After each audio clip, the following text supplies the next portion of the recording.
Is it Christmas? Already? Again? Today, we're taking a deep dive into a character we all think we know, but who turns out to be far stranger, older, and more philosophically rich than most of us ever realized. I'm talking about the Grinch. And trust me, this iconic green guy contains multitudes. I will be drawing in parallels and connections to spirituality, as well as historical themes and modern-day topics such as Christian nationalism and Palestine. You know, the kind of topics that others wouldn't want to touch with a 39.5-foot pole. And before you start saying that my heart is an empty hole and I have garlic in my soul, give this a listen first. And honestly, I love garlic way too much, so that would actually be a compliment. One man's toxic sludge is another man's potpourri.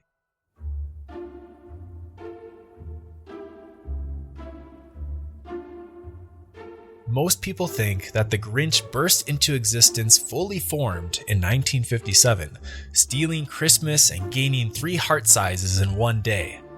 But actually, the Grinch started as a totally different creature. In fact, we can go back to an earlier use of the name, the Grinch, in a 1953 book called Scrambled Eggs Super, which had later been withdrawn from publication due to offensive content concerns. In the story, Peter T. Hooper encounters the beagle-beaked, bald-headed Grinch, which resembles a vulture but covered in a thick layer of big bird yellow fur. Certainly not quite the cuddly cactus we all know him to be. In Dr. Seuss's 1955 story, Hubbub and the Grinch wasn't a mountain hermit. He was a salesman, a huckster, a smooth-talking con artist who convinces a creature to buy a useless piece of string.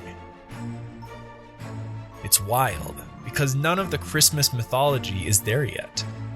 But the attitude, the slyness, the cynicism, those seeds are unmistakably Grinch-like. That early Grinch feels like the mythic trickster character, the Loki, the fox spirit, the coyote. Clever, misleading, morally flexible. It's the first glimpse of a character who would later grow into something far more iconic.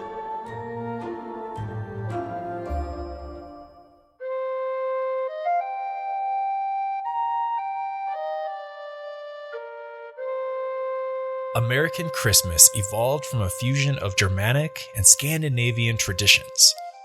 These traditions, brought over by German, Scandinavian, and Dutch immigrants, hybridized Germanic and Scandinavian folklore in the way of cultural vocabulary of mountain ogres, holiday tricksters, and winter goblins, which were common in art from the 1800s to 1930s, through popular Christmas illustrations that use European folkloric silhouettes. And the Americanized Santa myth had blended Sinterklaas and Nisse traits. By the 19th and 20th centuries, an American Christmas mythology was forming that mixed German Krampus-like figures, English Christmas ghosts, Scandinavian winter sprites, and Victorian moral tales. You may have heard that Dr. Seuss based his creature comforts on these Scandinavian myths and folklores. However, he never attributes his creatures to such tales.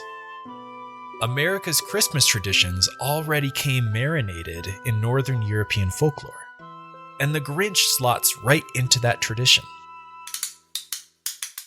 These Northern European stories invented the winter opponent archetype and developed stories about beings that live outside in the village, in mountains, woods, or snow wastes, resent human warmth, light, noise, or celebration, test or threaten the community during the darkest part of the year, and must be appeased, defeated, or transformed.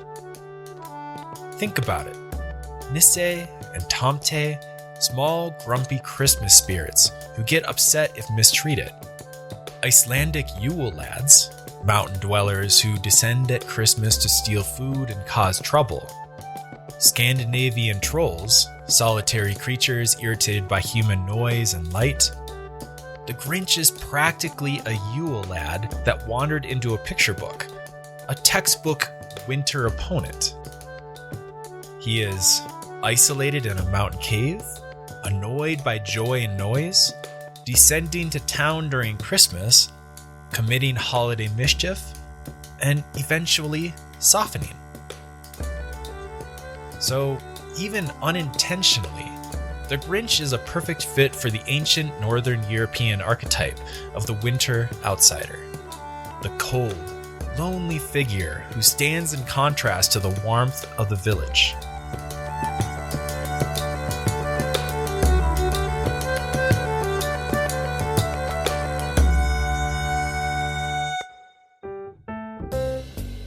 Fast forward now to 1956. Theodore Seuss Geisel, aka Dr. Seuss, is 53 years old, and he's sitting in his home looking in the mirror on Christmas morning when he realizes something. I am the Grinch.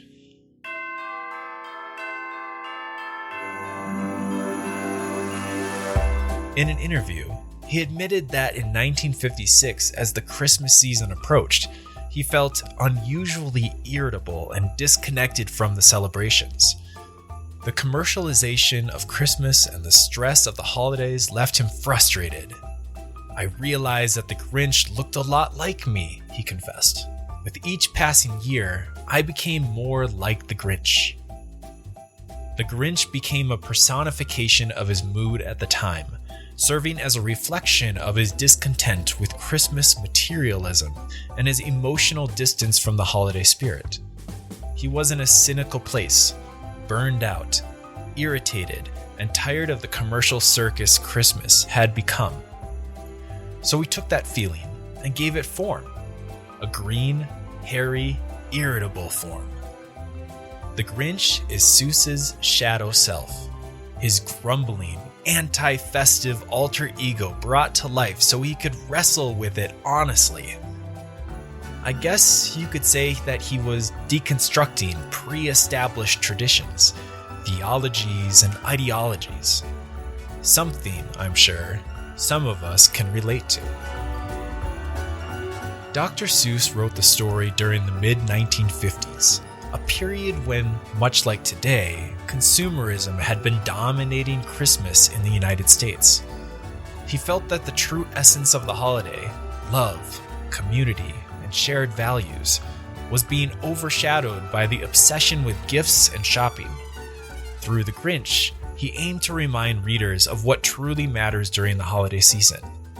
And you may be listening to this and snarkily thinking, well, duh, Jesus is the reason. But let me give you a different perspective. It took Geisel just a few weeks to make the Grinch manuscript, but when it came to the ending, he didn't want it to be overtly and explicitly religious, and settled on the scene of the title character and some Who's dining on roast beast together.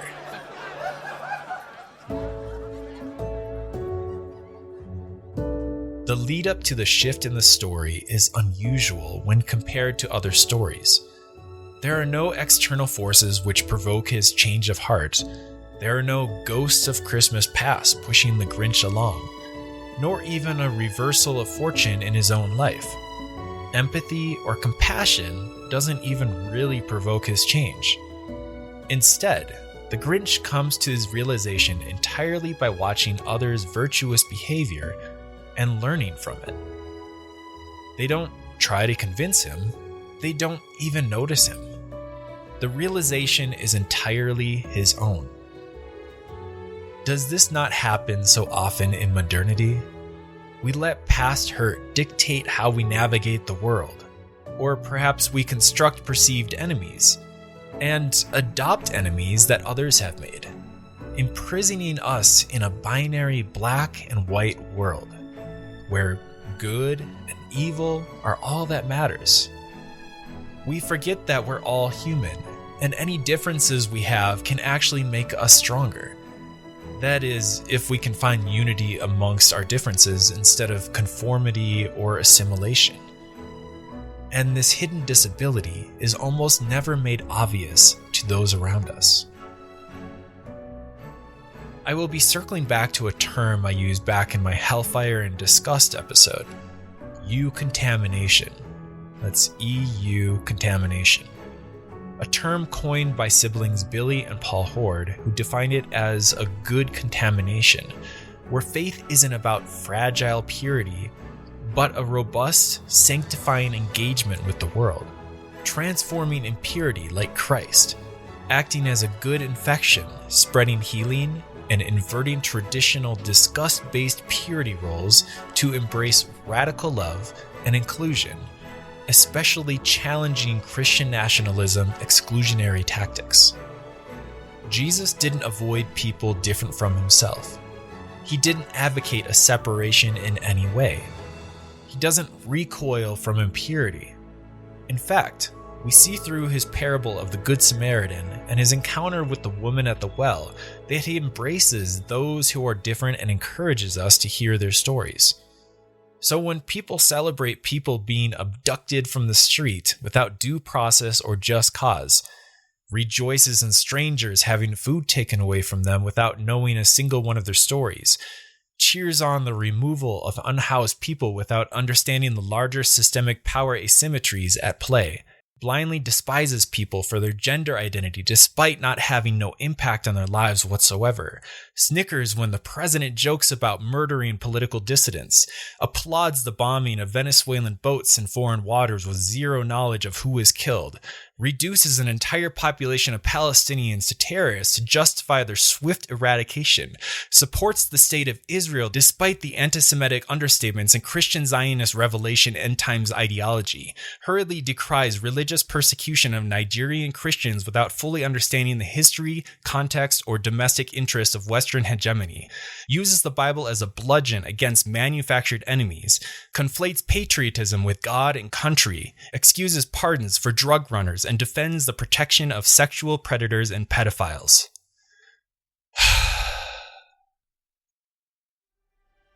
When faced with the suffering and injustice in our path, will we default to compassion or to cruelty? The story we tell ourselves about other people will dictate what we want our lives to be marked by. When we allow room to stop and listen, the stories of others is our eucontamination, that good infection that will allow our hearts to grow 3 sizes. It will challenge our fear and disgust, which will in turn promote radical acceptance and will build a more embodied faith. Eucontamination is about being in the world to transform it with good, rather than withdrawing in fear of being contaminated. So, let's draw back into the world, to communities, not by building taller walls, but by setting longer tables. At the end of How the Grinch Stole Christmas, the Grinch's discovery comes through an inner dialogue. Maybe Christmas, he thought, doesn't come from a store. Maybe Christmas, perhaps, means a little bit more. The Grinch is finding the true meaning of Christmas for himself. Dr. Seuss makes absolutely no allusion to anything Christian. No baby Jesus. No reading from Luke like Charlie Brown does. But this absence of religious insertion doesn't necessarily disqualify it either. If you are really looking to squeeze out a Christian message, and I know many have tried, then I suppose welcoming the foreigner would be a very Jesus thing to say.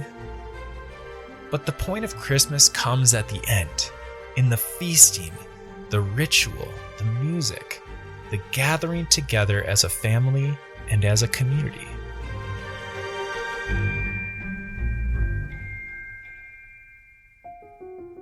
You know, the title, How the Grinch Stole Christmas, is a very deceiving designation for the story, as the Grinch fails in every way to do just this. no matter what lengths the Grinch spent in trying to take away what he thought the Whos loved most. It exposed to himself what he had been missing all along. He learns that by not celebrating Christmas, he is missing out. It came without ribbons. It came without tags. It came without packages, boxes, or bags. See? Material goods and wealth were not the source of joy for the Whos, but rather the external goods of community. As far as the story is concerned, the ritual of coming together is the true meaning of Christmas. By the time the Grinch joins the celebration, he becomes a better and happier person. He becomes eudaimonic. Eudaimonism, an Aristotelian ethical theory rooted in ancient Greek philosophy that identifies the highest good with happiness, but defines happiness not as mere pleasure, but as flourishing, achieved through living a virtuous life and fulfilling one's potential. This concept emphasizes purpose, meaning, self-fulfillment, and the use of one's capacities and reason. Until the Grinch has his revelation, he had no rituals of his own, no Christmas equivalent, no tradition that anchors him in a community. And unlike so many stories of villainy, he isn't persecuted, he isn't wronged, he isn't pushed out. He's just alone. Alone and lacking the thing rituals tend to build over time: empathy, that felt sense of connection to other beings. The original story tells us not to ask why the Grinch hates Christmas. No one quite knows the reason. But then it immediately gives us one. His heart is 2 sizes too small. In other words, he hasn't developed those emotional muscles that help us feel with others instead of resenting them. And the noise, the laughter, the singing, that part is understandable. Sensory overload is real, even if you're not green and living on a mountain. But the detail that always jumps out at me is this. The Grinch doesn't just want the celebration to stop. He takes pleasure in imagining the Who's suffering.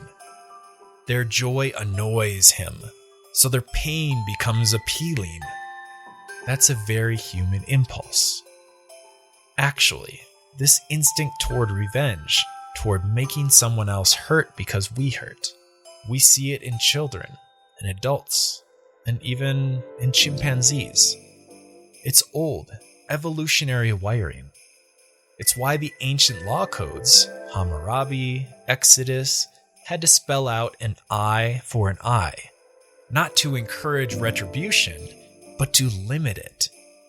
Because, left to our natural impulses, we tend to escalate. We don't want equal suffering, we want more. And in that sense, the Grinch isn't a cartoon monster at all. He's uncomfortably familiar. He shows us what happens when empathy shrivels, when we can't feel with others. It becomes easy to feel against them. But here's the hopeful part, and why his story still works. The Grinch can also change.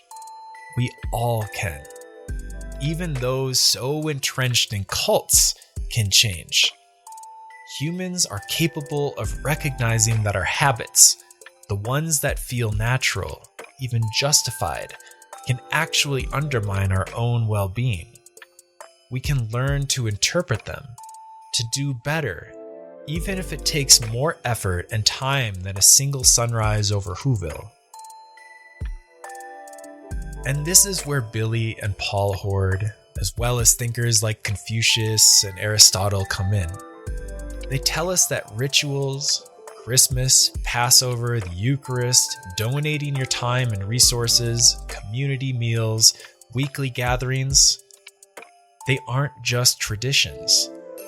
They're training grounds.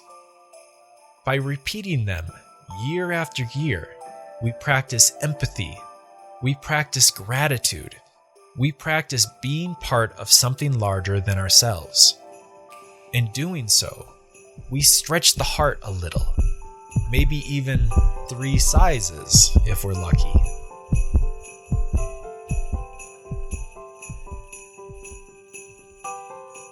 And perhaps, coming from a place of understanding our own Grinchiness, we can be a light to other Grinches, allowing them to come to their own revelations and learning from it, not by trying to convince them, but a realization entirely on their own, celebrating Christmas together, not just by reciting scripture, but by just being you, growing yourself, asking better questions, and being present in the lives of those around you.